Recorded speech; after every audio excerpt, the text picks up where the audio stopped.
Hello అండి, నేను మీ doctor తవస్సు. So ఈరోజు మేము డెమెన్షియా గురించి తెలుసుకుందాము. డెమెన్షియా అనేది ఒక బ్రెయిన్ డిజార్డర్ అనమాట. పేషెంట్ ఒక మెమొరీ లాస్ అనేది డెమెన్షియాలో చూస్తాము. దీని మెయిన్ కాజెస్ ఏమంటే పేషెంట్కి around elderly patients just like 60 కన్నా ఏజ్ ఎక్కువ ఉన్న వాళ్ళలో ఎక్కువ డెమెన్షియా చూస్తాము, డయాబెటిక్ పేషెంట్స్లో. అలానే హై బీపీ ఉన్నప్పుడు కూడా డెమెన్షియా వచ్చే ఛాన్సెస్ అనేవి ఉంటాయి. అండ్ దీని సిమ్టమ్స్ ఏ విధంగా ఉంటాయి అంటే పేషెంట్ మాట్లాడుతున్నప్పుడే తను ఏం మాట్లాడుతున్నాడు అనేది పేషెంట్కి గుర్తుండదు.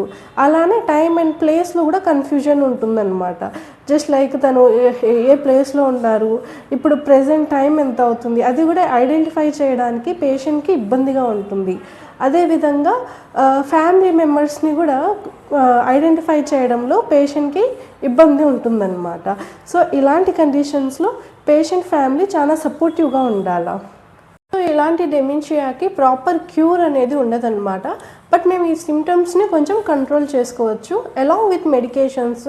అంటే ట్యాబ్లెట్స్ యూస్ చేయడము, అది అలానే కంటిన్యూ చేస్తూ పేషెంట్కి ఫ్యామిలీ చాలా సపోర్టివ్గా ఉండాలి మెయిన్ థింగ్. అండ్ అలానే పేషెంట్ వాళ్ళ రిలేటివ్స్, వాళ్ళ వెల్ విషర్స్ ఫొటోస్ పేషెంట్కి డైలీ వాళ్ళకి ఇంట్రడ్యూస్ చేస్తూ ఉండాలా. దాంతోపాటు పేషెంట్కి ఫిజికల్లీ యాక్టివ్గా కూడా పెట్టాలా. Somewhat like simple exercises, stretchings పేషెంట్తో చేపిస్తూ ఉండాలా. అలానే క్యాలెండర్ అండ్ క్లాక్ ఇవి కూడా పేషెంట్కి కనిపించినట్లు దగ్గరగా పెట్టాలా. వై బికాస్ పేషెంట్కి ప్లేస్ అండ్ టైంలో కన్ఫ్యూజన్ లేకుండా ఇవి కొంచెం మేనేజ్ చేసుకోవడంలో హెల్ప్ అవుతుంది.